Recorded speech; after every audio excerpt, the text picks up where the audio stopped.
How's it going, guys? Welcome to Audio Addiction. We have All Systems No again for the third time. Max must love me or something. So thanks again, Max, for coming back on. And obviously, I already said your name, but you can say what you do in the band and all that jazz.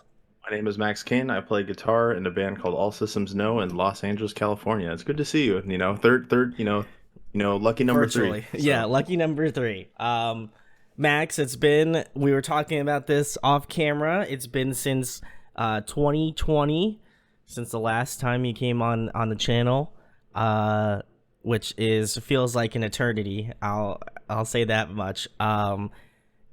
First of all, how's the band been going? I imagine, like most people that existed within 2020 to 2022, there's been this certain thing, COVID going on, so I'm sure that has put a large damper on it. But what were you guys able to kind of do, in the pandemic, and obviously keeping the band going, which has been awesome? Because I feel like, not to bring a downer, but like I feel like there's some bands that kind of went through that process of like trying to figure out whether or not music is gonna be sustainable and stuff. So how do you feel like you guys managed the pandemic? So unfortunately, it is going to get a little bit down. However, it's ups and downs, like life and everything that happens. So the last time we spoke, we were in the middle of putting out our record Input Output, and we had just recorded and we were releasing it February of 2020, and we had an entire tour planned around it that started in March of 2020. But then that tiny little thing happened, and that really, the tiny little thing that was only supposed to last 2 weeks ended up happening. So we decided, to make the best of it as much as we could, and we would still meet virtually weekly at the time, just kind of like, because Sure. we had just put out this record, so we would meet online virtually, just like doing Google Hangouts and stuff, and just kind of talk about like our objectives. It's like, all right, so once this thing is over, what are we gonna do? Blah blah blah.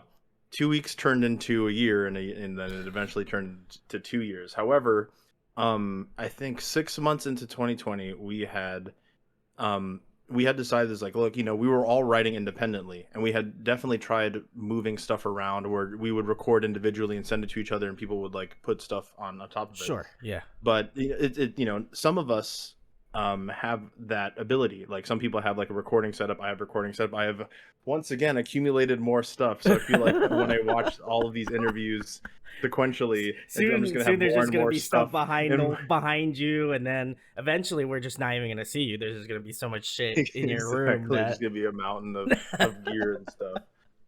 No, but we had I would write like a guitar line or riff and something, and then I would send it off to like Edwin, our bass player, or James, our drummer, and then at the time our Marcelo, our singer, and he would sing something, but he didn't really have a whole lot of he didn't have like a technical setup and stuff, and it was very difficult for him to record. Fair enough. Yeah. 6 months into 2020, we decided, like, what if the instrumentalists meet, we could socially because our rehearsal space is very tiny.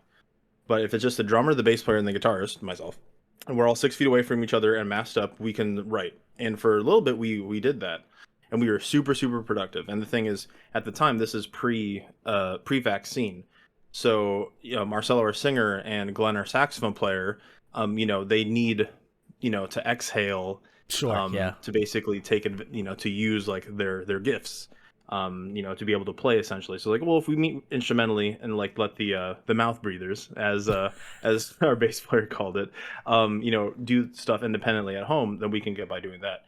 And for a little bit, we wrote something like, we have, I think, 10 or 11 like songs. Oh wow! Like, awesome. Beginning, middle to end, and there was there's just 10 like demos, like really, really solid demos, and we had written them with the intention like once it's done, we're going to get into like a proper studio and record it. However, like a lot of bands, in the meanwhile, during the pandemic, we also tried to like dig into our archive a little bit. Sure. And so we released like a live EP that we did live at UMPG, because at the time I had a connection to Universal Music Publishing Group, and they had like a very, very professional recording studio. And this was early on. This is before we even released before we released our second EP, but we went in there and we kind of just we shot a music video that got completely scrapped, and then we just kind of jammed for like 45 minutes, and we ended up doing the kind of like Led Zeppelin Mars Volta thing where we take one section of a song and just improv on it, and we released that. It was really really cool. Our bass player Edwin mixed it, and Very cool. it was something. It was just kind of like something to satisfy us, but also just like the fans. Here it is, just yeah. in the middle of the pandemic. So we had all these demos and stuff, and then Marcelo, our singer, and his wife ended up getting pregnant. So super super stoked for them. They ended up buying a house in Long Beach. And at the time, she was like 2 or 3 months pregnant, and Sure. this is when vaccines. So this is the beginning of 2021 now, where vaccines had started rolling out and stuff. And once all of us, got vaccinated, we all met in the rehearsal space for the first time, and just like our first in-person rehearsal. I think this was maybe like March of 2021, and it was like, okay, this is awesome. Things are starting to open up like a little bit. Yeah. And so we played a show in June of last year, and it was awesome. It was great. Some family flew into town. It was one of the larger audiences that we played to, because we've played that same venue before to nobody, and that was the largest audience we had played to, and it was great. It was awesome. Very cool. Very cool. Yeah. But the unfortunate reality of being a parent is that you have a lot of responsibilities, and I love Sure. Marcelo. Yeah. But it just became it was a very mutual thing where he had he has he's shouldering a lot of responsibilities. He had just purchased a house with his wife. They had a baby on the way, and he's from Brazil, so like he doesn't have too much of he doesn't have like his family out here to kind of like support, so he's doing like a lot of to help him out. But so he's doing a lot of that stuff by himself, and we love him. But we both mutual parties. We just kind of just like, hey, I know it's going to be a lot harder for you to rehearse, and we try to make it work for a little bit. But just like, I'm going to be a dad, so I don't think I'll be able to be as involved as I would like, or as you guys would like with Fair the band. enough. Yeah. And so we amicably parted ways with our singer. So, but I love Marcelo. He was very much involved in a very important part of all of our lives. And we got to see him live the American dream before our very eyes. Immigrated in from Brazil, got a great job, got married, got a dog, bought a house, the whole thing, has a kid. And I got to see it with my own eyes. And I'm not trying to get too political or anything, but it just frustrates me when there's a lot of like anti-immigration rhetoric going around, where I got to see it done, and it's like a beautiful thing. The American dream is alive and well, and Marcelo from Brazil, our former singer, got to live it. Which brings us to now. So we played our farewell show with him in October of 2021. Gotcha. And I got to be honest with you, really took the wind out of my sails. Sure. Fair enough. Yeah. And I don't want to be super selfish, because I have nothing but love, and I'm super proud of Marcelo for everything he's able to accomplish. Sure. But after that, I couldn't even so much as like look or even play a guitar at the time. Like I was just kind of like, what's going to happen now? What are we going to do next? Are we going to go instrumental? What's next? So like October and November and December were rough for a number of reasons. Sure. So just trying our best to just kind of make things work. And we would kind of sit, we're sitting on like all these demos, and it's like, well, what are we going to do now? And, we would still like rehearse and jam and stuff. I think maybe, at least speaking for myself, I was able to kind of bring myself out of the funk a little bit. Sure. Where it's like I started listening to like some records, and like really, really listening to some records that I liked, and it's like, you know what? It's still inspiration was fleeting, but now I think it might be back again. And I think, a band as an entity is just as much a living, breathing thing almost as the members are. Sure, you kind of create something that's a lot larger than yourself. And we're gonna go. Actually, by the time this comes out, it probably would have already happened. But tomorrow we're actually playing a show. It'll be our first show instrumentally. Oh, very cool. And it's not something that we want to do long term, but we're getting a little bit of cabin fever and we got to kind of shake the rust off. But also Sure. just kind of like, as things are reopening, we want to be able to kind of like network and see what like the local scenes are like and just kind of Yeah, like yeah, put yeah. ourselves out there again. And maybe kind of like plant the seed of like, hey, does anyone want to sing for our band? So I know that was a very long explanation, but that's basically where things started. The last things started since the last time we spoke, and then where things are now. No, and I think it's important. Like, I think the craziest thing that I've had to come across as being an interviewer in that, the pandemic time frame. Obviously, we're still kind of involved with it, but obviously it's getting better. Fingers crossed. But I don't want to bite my tongue and hope that this is, something bad. But anyway, so for myself, like it's it's interesting to see how things have kind of changed for bands and stuff, because like I know, like I said, when we talked in 2020, like things were kind of like going well and things like that, and I feel like a lot of bands kind of hit that like wall of like, okay, we're in the pandemic, we're all inside, like what are we gonna do, like all this jazz. And it's tough to see as someone who's been doing this for well over 6 years. It hurts my soul that bands have to kind of struggle like that. And I feel like as of recently I've gone to see a lot of shows.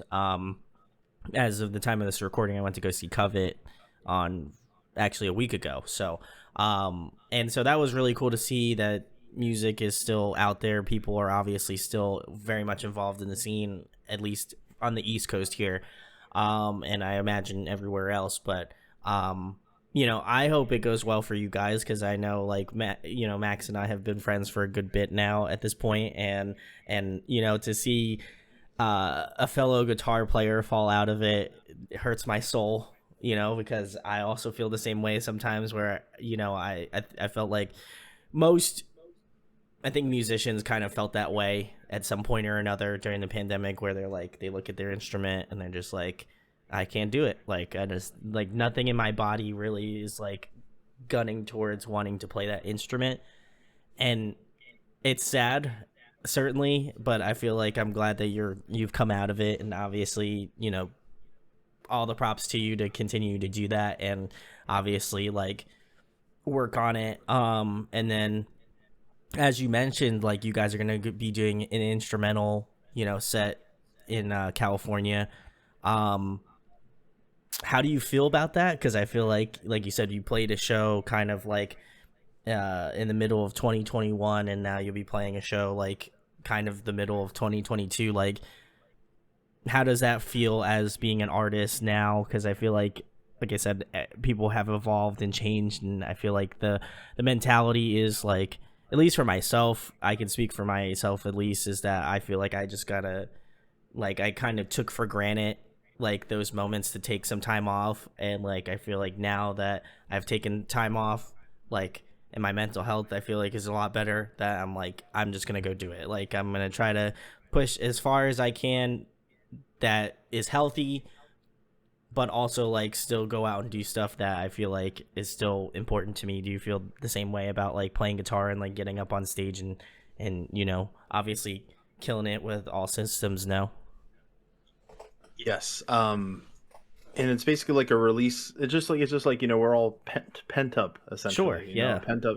Just creatively unfulfilled. And I think that especially in the last 2 years, that tends to like build and get pent up and stuff. Instrumentally speaking, it's cool. It's different. It's Sure. very, very different. But one of the things that we've been doing is that Glenn, our saxophone player, has actually been playing the vocal lines on Oh, cool. saxophone. Very So where nice. the vocals would go, um, where Marcelo's vocals would go, Glenn would be playing the saxophone lines, and it's actually like it works really, really well for some of the songs. But there are a few songs that we kind of have to cut out of the set where it's like, it's cool, but it's not the same as a singer. So it's just Sure. like, oh, just kind of we would have to like exclude those because we would definitely need a singer for that. But it's different, and it's also there's it's pros and cons, and one of the pros is allowing us to kind of like kind of like shed our chops a little bit, just kind of like just like, hey, we can do this, we can shred a little bit, and it's cool because we're gonna do is we're gonna kind of like do this. Like, we love Led Zeppelin and the Mars Volta and that thing where we take one section of a song and kind of extend it. And so we have like a few movements, as it were, for one of the songs that we're gonna, or one of the jams that we're gonna do tomorrow night. However, like I said, it's not something that I want to necessarily do, you know, super long term, because I do, I feel like with the context of like songwriting, songwriting and jamming are two different things, and it's Sure. like every now and then it'll be like we'll be in rehearsal and it gets a little too jammy, and just like, oh, we gotta pull it, dial it back a little bit. Let's be a little bit more focused about parts, or instead of just like jamming, like we can jam till the cows come home, but at the same time as like the songwriter in me just like, oh no, we gotta have like vocal and like lyrics and stuff, and just kind of but there's a time and place for everything. I think a good marriage of the two would work, but at the moment the instrumental stuff is like really exciting, just to kind of see how how people respond. And I know there are a few friends and fans of ours that will come to our show and they'll hear the sax line where the vocals would normally be, and I'm really interested to see how they would react to that. Yeah, I think it's gonna be interesting. Kind of reminds me a lot of like what intervals is doing, kind of where they, a lot of some of the lead guitar, some of the vocal parts where you would imagine vocals to be are just kind of like this nice like lead guitar part. And I feel like a lot of those like instrumental bands are trying to take that whole like aspect of singing, but also kind of making it, obviously instrumental in that aspect. But, I obviously hope that you guys find a vocalist that will work for your sound and stuff. So, obviously best of luck. Also, shout outs to Marcelo. He's living the dream. So I forgot to mention that earlier. So big love to him. Because I remember when we talked the last time, I don't know if input output was out at that time when we recorded it, but I went back and listened to it today because I was like, oh, I should probably just like, listen to it again, just get a refresher. And I'm curious to see how it's gonna be comparatively without vocals. Like I'm very much in both camps. Like I do like instrumental music, but I also love obviously vocals and having that in their music. So we'll have to see how it works out and how it pans out. I know you did mention before you guys have been working on new music and stuff. And we kind of touched on the point of having a vocalist and trying to find that line between like jam and kind of like obviously songwriting and stuff. In terms of the material that you guys have worked on, is that more focused on that kind of like jammy sort of stuff, or were you guys really kind of more intentional in the way that you guys wanted to craft the songs? Because I feel like a lot of the people I've had on, they've just been like song farming it, where they just get a bunch of songs together to try to just put things together, and then they're like, well, if we get a vocalist, or if we have a vocalist, we're gonna just try to do what we can with it. I just want to kind of know what your guys' process has been thus far with the new tunes. I think right now you can kind of tell with the demos, because like the demos in the middle of the pandemic in 2020 and 2021 were definitely written with the singer in mind. So there's like a pre-Marcello, post-Marcello demo thing. So like the ones, the the Marcello stuff is more like consolidated and kind of like concise, whereas like the post stuff kind of jams a little bit. And it's one thing to write with a singer and with the intention of having a singer, but it's one thing to not. So like it's like kind of like it's like writing an essay, where just like sometimes like you make your point, but sometimes there are like run-on sentences, or if there's like a word requirement, you just start You just add a bunch of you words kind of on. start borrowing stuff, and just like, I gotta hit this word count, so you start using the larger words. At least that's, to me, that's what it feels like sometimes. Not so the stuff that we have in excess of, where it's just like it's a little bit like if we're jamming on something for too long, there's like some good ideas and riffs there, but I think we just kind of trim the fat at some point. But everything for the when that not to make it sound like I dislike writing a song around a jam, because Sure. I think Yeah. fundamentally, like, I'll sit in my room. The majority of input output was basically me kind of like sitting in my room playing guitars, like, oh, this would be a cool verse, this would be cool like bridge, or like this would be a cool chorus, and then we bring it to the band. And then we like James has as stubborn as he might be, James, our drummer, he's actually really good at arranging and just kind of like seeing where things, like, kind of like helping me make sense of like the things that I'm thinking of, Sure. or Yeah. just like, no, there should be more of a verse, or it's like, oh, there should be more of a bridge, like kind of like move stuff around. And I think still fundamentally that's kind of like how we write. But then there'll be times where we're just like, oh well, let's just jam on like this one thing for like a half hour and just see what comes out of it, and then we'll record it, and then just kind of go back to like, oh, there's some cool parts here, there's some cool parts here, but we just need to make more of an effort to kind of consolidate and trim the fat. So I feel like it seems like you guys honed in a little bit more. That's kind of the vibe that I've been getting from like a collective of bands that like because of the pandemic and like obviously the negative aspects of it, I feel like a lot of bands have had time to really work on their craft as an artist and stuff. And I feel like the quality of material that's been coming out more recently has been really fantastic. So, I mean, obviously you could take the bad with the situation, but I feel like as, you know, somebody who's been listening to a lot of music recently and just kind of being getting into, you know, some newer artists and kind of branching out in terms of different genres and stuff, I feel like there's just a collective of better musicians now than there was before this point. I feel like this was, you know, as much as people probably think that it's a negative thing, I think that it's also cool that like a lot of bands kind of just hit that reset button and were like, okay, listen, like people like this shit. How can we make it like more condensed or concise in terms of the sound? And that's been really cool to see because I feel like a lot of bands have really taken that torch and just ran with it. And I'm excited to hear what you guys have coming up because I feel like with a lot of the stuff that I've been listening to recently, it's just been really like home run out of the park sort of stuff. So hopefully you find a vocalist, and this, you know, hopefully this video helps. If you guys, you know, want to hit Max up, there'll be links below to go check it out. But obviously, you know, much love to Marcelo, but is there any kind of particular vocalist you guys are like looking for in terms of the sound? Because like I said, I feel like when we were originally talking, you were like, I want to try to see if I can find a vocalist that fits what we're looking for. So is there any type of vocalist that you feel like would be, I guess, more of a benefit to what your sound's going for going further with All Systems Now? interesting because no matter what, you know, you change the formula, you bring a new person into the mix, it's going to sound different. Sure, certainly. Like we've all accepted that, like it's going to sound different. And you know, I think just kind of in keeping with like the scene and like our influences, Marcelo did sing kind of like high, like a tenor, but that not to say that we're opposed to like it having like a baritone, you know, singer come in, but there's someone that has, as corny as it sounds, you know, that someone that has like their own unique voice, and if they're able to navigate the kind of like technicalities of what we're doing, the better. But also at the same point, at the same time, you know, we want a friend. You know, All Systems Know is just looking for a friend, and it's like you know, looking for a job or like employing someone for a job where it's just like they have all the qualifications, but if you don't get along with them, then it's not going to go very far. But also, like I was saying earlier, you know, we want this to be more than the, you know, we want the sum of all of, it's an entity, you know, we want it to be more, we want it to be the sum of all its parts and then some. Sure. But you know, is it vocalist, you know, that I think one of the obvious requirements would just be like just listen, like liking the same stuff, or just kind of like being into the same music that we are, and that's like baseline, bottom line. Yeah.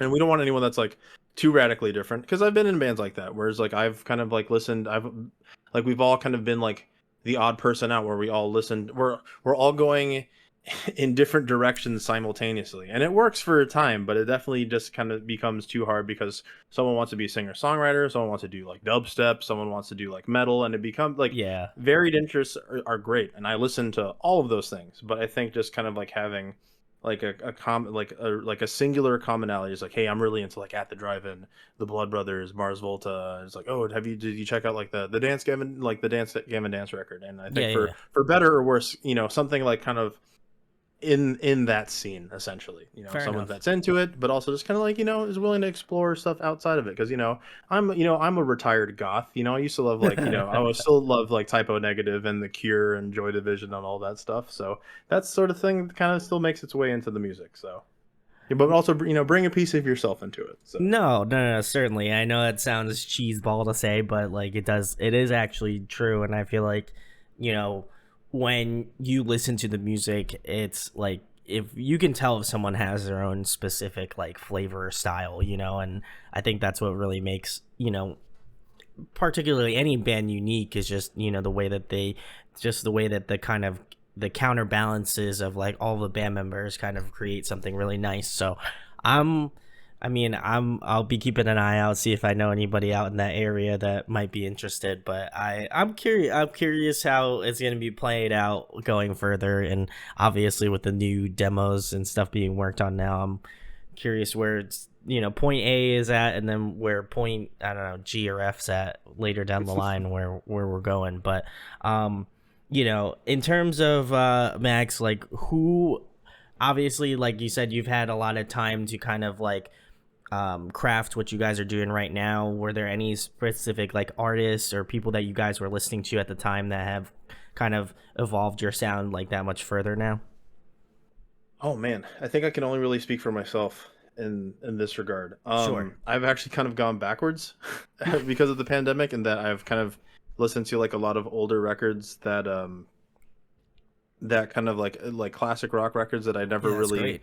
kind of got into, or like lived in the shadow of like larger bands. I just want to give a shout out to my friend D Max Maxi. His also name is Max. He DJs locally out here, and I would see him for like his weekly like DJ nights, and he only DJs on vinyl, and he's a crate digger for sure. And like he'll like find like these bargain stuff, and then just like introduce me to all these things and play stuff, and I'll just be like, how come I've never heard this before? This is amazing. But unfortunately, they would live under the shadow of like larger bands from like the 60s, 70s, Sure. and Yeah. 80s. So I listen to, well, I'll start with a big one for now, which is funny. I was talking about like obscure stuff. I was listening to the original, the first Kiss record. The first Kiss record is actually really really awesome. So it's just straight up rock and roll before like the merchandising empire that it is now became a thing. The first Kiss record is awesome. I've been listening to Montrose, courtesy of Max, and that is the band that oh my god, it's like Eddie Van Hagar. Sam Hagar was in before he was in Eddie Van Oh, Halen. wow. And That's awesome. that's like, I think it's just Montrose self-titled. It's the first record and it's awesome. Before they got poached for Van Halen. Speaking of singers moving around, Yeah. White Witch is another band from like that era. The Max has a tattoo of it, and it's super super cool.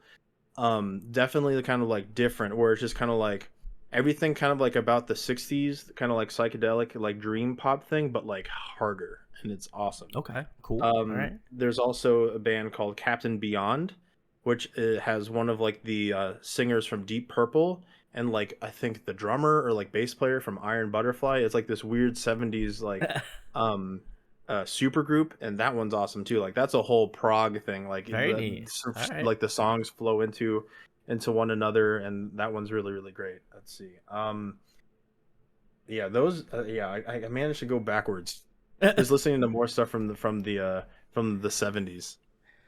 I I think think. those are the ones that stand out to me at the moment. But of course you have like, the I'll say the like the kind of like, home like soul food, where it's just like, it's like mom's home cooking, where I know that I'm gonna love it. So like of course like the Mars Volta, Yeah. Deftones, Typo Negative I had mentioned before, Dance Gavin Dance, Yes. so like that's, and like the Blood Brothers, and that, and like Refuse, like that era of like, post hardcore Yeah. as it Yeah. is. So You got a good that's kind mix of where there. that's me, speaking for myself specifically, but I Uh, know my other bandmates have been really kind of taking the time to also to listen to stuff, in the downtime. yeah. No, I feel like you guys kind of, especially for your case, like listening to old bands, like I feel like that's really neat. And there's always, there's always inspiration to be found anywhere within, whether it's something that came out 20 years ago, and there's some stuff that comes out today that I'm like, it just blows my mind. So that's really cool. I'm glad you specifically are digging into the archives a little bit. Very very excited about that. And then just listening to some of the current bands, like the new Dance Gavin Dance album, I'm really stoked on. I feel like the singles have been really really on point recently. So I'm curious how the rest of the record is going to sound, because I think it's, thus far, it's been, I would argue it's probably been their best work thus far. Like in terms of just like singles, really enjoyed.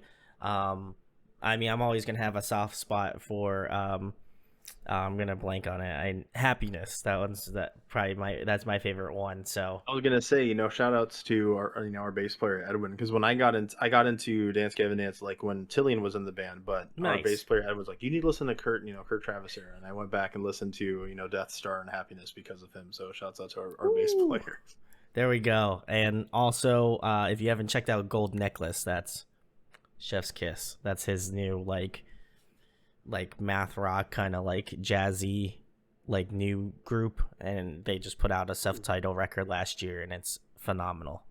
I do gotta check that out. That one's that I think I put that on my, I think it was one of the last videos I made last year, in regards to one of my favorite albums of last year. So I think it was, I want to quote myself because I don't remember honestly, but I think it was definitely like top 10, one of my favorites of last year. And I feel like that's very difficult because I go through a ton of records, but that one was great. So I've been really digging that. But the next question I have for you, Max, I did notice that you have been doing a lot of, especially on your personal side, you've been doing a lot of like video editing and getting into like pedals and guitars and stuff. So I wanted to, at least as being a fellow YouTuber, mention that. So what is this entailing? Where can I find said content? And I'll leave that in the description to go check out too. So I currently work for True Tone Music, which is a local guitar shop here in Santa Monica, California, and I was brought on to kind of help them out with their social media Sure, pushes yeah. and initiatives. And I started, being a little, I was helping them out behind the scenes as far as just kind of like doing like the SEO and just kind of like, tagging and just getting stuff, pushed forward. But then I decided to be, as a test, be a little bit of a gremlin and be in front of the camera for once. And just put together this series, and I don't think it has a formal name, but everyone in the store calls it Have You Ever Wondered? Or basically I take something that comes into the store, whether it's a guitar or a bass or like a pedal or something, and I go, have you ever wondered what this sounds like? And basically just put together a short like 1 or 2 minute clip, just basically showcasing it and demoing the piece of equipment. And you can find that on the store Instagram page and TikTok, True Tone Music, and I think it's True Tone Music Online for TikTok. But then I also repost a lot of it on my own personal stuff, and that's been a lot of fun too. I think that's also kind of what got me out of that funk because, YouTube and copyright law is very, very interesting in 2022. A lot Yeah. of other stores and brands will like cover stuff, and to avoid copyright claims or takedowns and stuff, I'm kind of forcing myself to essentially write 1 minute songs. And that's actually been a very, very nice challenge to kind of like get all of what I can do and say what I need to say about like this particular piece of equipment in a minute or less. And that's actually been the fun challenge. And I do kind of credit that as kind of like, looking at the guitar again as like a tool again. It's like, oh yeah, you can do fun stuff. There's a lot out there. And of course, I like to think I have a decent sense of humor, where we had like, a very expensive limited edition Final Fantasy guitar came in, and I just absolutely took the piss with that one, where I called it the Final Fantasy Les Paul at least 5 or 6 times. And I got a few nasty comments about that too. So I think people can't take a joke, to be fair. So I thought that was hilarious. There's no middle ground. People either like love the joke, they're like this is amazing, or they're just like, I don't get it, you're not funny, whatever. It's like, right, those are cool, so, man. Well, listen, you look at the video anyway. Listen, the thing is, you watched the video, so you made your own problems there. So, but it's been great. I've been really enjoying it. Has there been a specific piece of like equipment that you would recommend people to go like check out, I guess? Oh man, I'm thinking about all my videos. There's some pretty fun ones on there, certainly. Yeah, the I don't want to be like too corny, but like I don't consider myself someone who, is super into like gent and stuff, but like I've also only ever like played a 7-string guitar for like 3 times in my life up until this point when I did a video for the Misha Mansour signature 7-string Jackson. I was like, oh, there's something here to this this additional string. So that's always, that's fun. And again, just kind of helping me get out of my creative rut and just like, oh, what can I do here? What and it was interesting. So if there's any piece of gear that would recommend to someone, it wouldn't be specific. It'd just be something that's outside of your comfort zone. So if you've never played a 7 or 8 string guitar, maybe try that. Or if you're never really got into delay pedals, try a delay pedal. Yeah, I had it. Well, I'll side bit for myself, but I had an 8 string at one point, and that shit was like a baseball bat. So then I was like, you know what, this isn't my lane. I wish it was my lane, but it's not. So then I wind up selling it online to one of my friends, a friend of a friend, and he wound up taking it, and he was just like, I've been looking for an 8 string for such a long time. And I was like, go on ahead, man, you take that. Like, I wish I could use it the way it should be used, but I could just never get, like, I don't know if it was just myself and just lack of experience or whatever, but I could not get tone. Like, I couldn't get good tone out of it for whatever reason. So I just kind of abandoned it and just said, okay, you know what, this is just this must be like some sort of sign to not have it. So I pieced it off, and just now I have my 3 guitars, and I picked up a bass over the pandemic so I could learn how to play bass. So There you go. I took your advice of jumping out of the comfort zone, and I mean, bass isn't too far off from guitar, but it was still cool. But guys, go check it out. I'll leave links to go give Max a follow on there too, because it's been great to see that, because I feel like as a guitar player, I'm always curious to see what's out there and stuff, because I don't I'm not a gearhead. I do have some gear, but I'm mostly fidgeting around on the computer, if anything, and trying to find different plugins and stuff. But it's cool to see an actual physical pedal, or a cool guitar. The only guitar that I feel looked cool that I would not pay, if someone gifted it to me, completely different story, but I would not pay this amount of money for it. But I'm pretty sure, I don't know who made the Evangelion guitar, but that was that was chef's kiss. I loved it. That was Fender Japan. You're speaking to my weeb heart here. Yeah, then that's funny because the Fender Final Fantasy Strat came into the store, and I was just like, can I borrow this for a week at the store? Just play with it, just kind of look at it and appreciate it. The Telecaster, I will say, I mean, I'm not beholden to any corporate sponsors or anything. The Fender the Evangelion Telecaster is way cooler than the Fender Final Fantasy Strat as far as collabs go. Damn, that's a big sad. I feel that as owning one of my, I own a Fender. I think it's a Mexican Strat, but yeah, I love Strats, but for the price point and what it is, you hang on to your Mexican Strat. I will. I don't have any reason to give that up, especially for the emo rock and math rock stuff that I sometimes put out, seldomly. So, but next question for you, Max. If I don't know if I asked you this question the last time, so forgive me if I did ask you it again. But if you were to compile a musical supergroup, who would be in your band? You did ask me this before, but I'm gonna. You know what? A lot has happened in 2 years, so my answer might change. It just might be a different supergroup, so I'll go back and be like, huh. All right, on bass, I'll say Juan Alderete from the Mars Volta for sure. Nice. Drums and be corny. I probably said this last time. John Bonham. I'm pretty sure you did say John Bonham. I remember that. It's corny as it is. I gotta go with, John Bonham on drums. Guitar, me. No, I'm just kidding. Let's see, supergroup. So someone.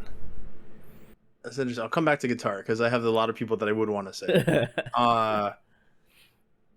See, on vocals, Brandon Boyd. So we have those. All right. So we had John Bonham on drums, Juan Alderete on bass. Vocals, we got Brandon Boyd. We'll throw. Let's get weird. Say Rick Wakeman from Yes on keys. Shredded. Okay.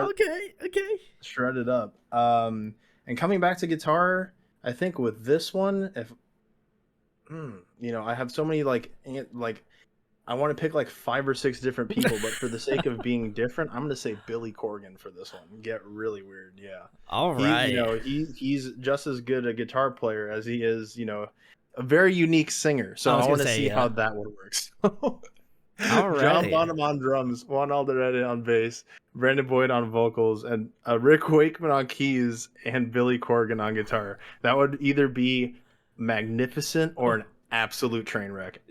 You decide. I have no idea. I know a lot of them, but that sounds I can't make a deliberation on that. I feel like that would be quite insane to do something like that. But I know I definitely did not ask you this question last time, Max, so I'll do it. At the time, I think input output, we talked about it, had I think either was just out or maybe close to it. But if there was one song that you could recommend to a new listener that has not checked out the EP input output, what song would you recommend them to listen to first? I would say "The Fall," which is a kind of like the second single that we led with, and we had a music video for it. And I think, for as weird as we got with it, when James and I first started the band, we always wanted to have like a bit of a pop sensibility to it, Sure, yeah. to our sound, and I think that one kind of perfectly encapsulates kind of like the weirdness, but also just kind of like how we can have like those pop sentiments, and then there's like a hard cut and a key change that might satisfy the music geeks and stuff. But like it's very very hard hitting first half, right out the gate, and then the second half it almost gets to like ballad levels of like soft, but before it builds up again. So if I were to recommend any of our songs to check out off of input output, it would be that one. Very cool. I like that. I like that answer. And the last thing that I've been asking a lot of people on the channel, and it'll probably be like a statement closeout kind of question, but kind of in the same lane about asking, what song you recommend. What do you want people to take away from All Systems No? Whether it be, I mean, obviously, I know you guys are looking for a vocalist, but whether it be from a lyrical aspect, musical aspect, or like a kind of a combination of the two. What do you want people to take away from like All Systems No as a band collectively? I think especially with input output, I think unintentionally became a record about relationships, because if you listen to what Marcelo's singing and a lot of like the lyrical stuff, it basically kind of deals with a lot of turbulence when it comes to like relationships with like a significant other or even other people. Mm-hmm. If it's one thing if it's one thing I would want anyone to take away from our music, it would be sorry, this is a tough question. It's humans and people are really unique creatures, for as flawed as we are. And we have a lot of flaws. And I Yeah. will say that appreciate the appreciate being human. Everything that comes with it, because there is a lot when it comes to being a human. And I think just kind of like the sentiment of being alive and just kind of being put on this planet and having to deal with yourself and other people and various situations. I think sometimes we're often too hard on ourselves. Maybe that might just be me. No, I feel But that. if you listen to our music, to be a little corny, it just like, life is what you put into it and what you get out of it. So input output. So if it's anything to take away, it would be that, I would say, maybe. I don't feel like it's corny. I feel like if anything, like it shows you what life, what happens in life, like the things that, not to reference science or anything, but like, there's an equal and opposite reaction to things, and I think that being able to grow as a person, I feel like your band, and kind of similarly to what we were talking about bands being kind of like this livable entity kind of a thing. It's very similarly to how life is, where there's growth, there's stuff that makes you want to like punch a hole through the wall, and there's things that you get excited about, like Marcelo living the American dream. So I think it's just like what you're able to take out of it, what you're able to do as a person, and I think that kind of very much is very you know, very much in the same lane as being an artist and being in a band, where you know there are a collective of people, and you know they're just putting their heart and soul out to everyone. And I feel like, much like any other band that I've had on here, you know, All Systems No is right up there too. So go check out. There are a lot of ups and downs in life. There's Lot, also a lot of ups and downs in music and in our sound. So there you I'll go. leave people with that. Perfect ending to this obviously interview. But the last thing, Max, most important thing, the reason probably you're on here, you know, to the people, where they can find you at on social media, obviously how they would best contact you about, you know, doing vocals and stuff, and anything else you want to plug, talk about, things of that nature. Hey, you can find our music on all streaming platforms. Thank you, DistroKid. We're on Spotify, Tidal, YouTube, everything. That's just at All Systems No for all of our social media, Instagram, Twitter, Facebook. And then you can find me, if you want to reach out to me, if you happen to be listening to this and want to try out as a singer, at Max Kane Guitar on just about everything. So Instagram, Twitter, I think Facebook, it might just be my name. And then I'm going to plug my Twitch, which is, you know, it's been a long pandemic. You know, sometimes I want to, you know, kind of show off video games and being fun and stuff. And that's literally my name backwards. So it's twitch.tv/enaxam. Real creative.